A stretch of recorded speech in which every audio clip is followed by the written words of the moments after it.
Hi everybody, it's TessaG here, coming to you today with some more pointers and tips on health. I suffer from irritable bowel syndrome, and I think that started actually because I had surgery to remove my gallbladder when I was in my early 20s. When you lose your gallbladder, you lose the ability to digest fats because your gallbladder is no longer making the enzyme that you need to digest the fats. Not really sure how that was connected to the IBS, but there's definitely a link there.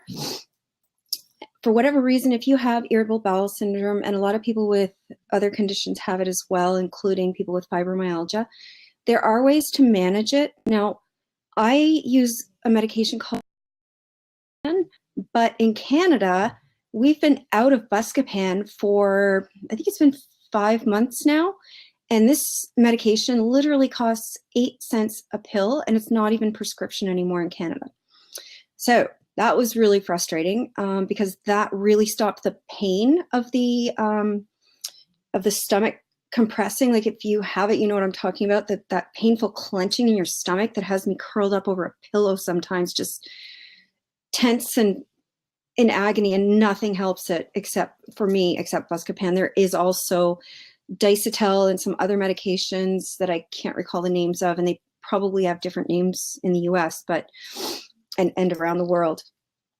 But Buscopan was the only one that worked for me, and now they're saying that we're not going to be able to get it back for another 6 months or so. So I've had to resort to some home remedies. My number one go-to for stomach pain is a hot pack. And I heat it up for about 3 minutes in the microwave. It depends on your hot pack. It depends on your microwave. Now, this is the hot pack that I absolutely adore. This thing is, look how long that is. It's amazing. And it's full. It's flaxseed filled, and it stays hot for about 45 minutes, longer if it's under blankets, which it usually is with me. So what I do with this, I mean, this is going to be obvious to you guys, but I just put this across my stomach. Sorry about the hair. I put this across my stomach right here, and I prop myself up with pillows, and then it just kind of sits there, and it really, really helps with the pain, because I may have mentioned before, pain is interpreted by your brain differently if you can distract your body from it, either with cold or with heat or compression or massage or whatever. So that's my number one go-to, and I'm telling you, my kids know this. I heat that hot pack up every 45 minutes to an hour. I like it hot, and I like it on me constantly when it hurts. The other thing you can try, and I'm not saying this is going to work for you, and as always, check with your doctor before you start taking supplements, because you really don't want them to interfere with any medications or other supplements that you're taking, because there really are dangerous interactions. So having said that, this is, I hope this isn't backwards for you guys. I take ginger capsules because I bought some ginger, tried to drink it in a glass, found it was really gross. I do get nauseated sometimes when my IBS is flaring up, along with the accompanying symptoms of diarrhea and constipation that fluctuate for me. It's different for everyone. Some only have diarrhea, some only have the constipation.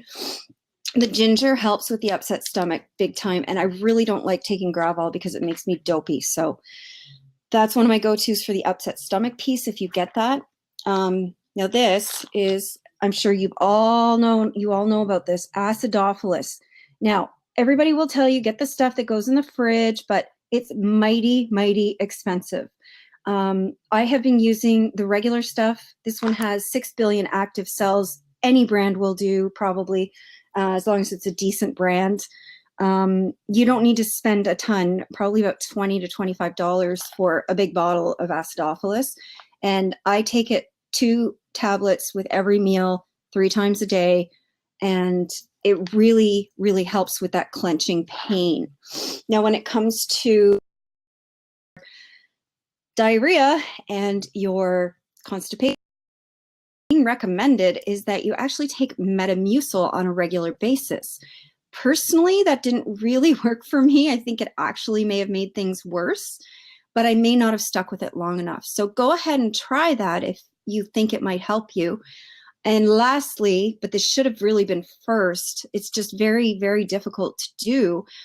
You should consider going on the FODMAP diet. Now, it's an elimination diet. It is very, very involved.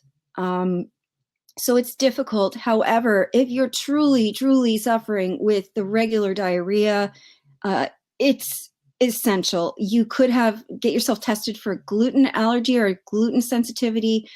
You really, really need to get tested to see if you have sensitivities to some of these foods, especially gluten. And aside from that, the FODMAP diet you can look up online tells you which foods are bound to trigger IBS symptoms. And unfortunately for me, a lot of them are the foods that I love because I'm a vegetarian. And yes, legumes and beans and lentils and things like that are all on the list. So if you like the wrap that I showed you, this is one of the styles that you can get. There are also square ones that would work well for your belly. I like this one because I can double it over, and I like the weight of it as well. It's from Comfy Canada, and I'm going to be posting a link to that on my website at whispersinthetrees.com. They're going to give you a 15% discount until I think it's November 20th. So go ahead and check that out on my website, or go ahead and Google them, Comfy Canada, to see if you like what you see there. But I highly recommend it. It's better than any of the wheat bags and other bags that I've tried, and even the ones that I've made. So just love the minky fabric on it. It's nice and soft. I also use it on my neck and shoulders when I have a fibro flare. So until next time, guys, good luck. Hope you have a very IBS-free week, and we will see you soon. Take care.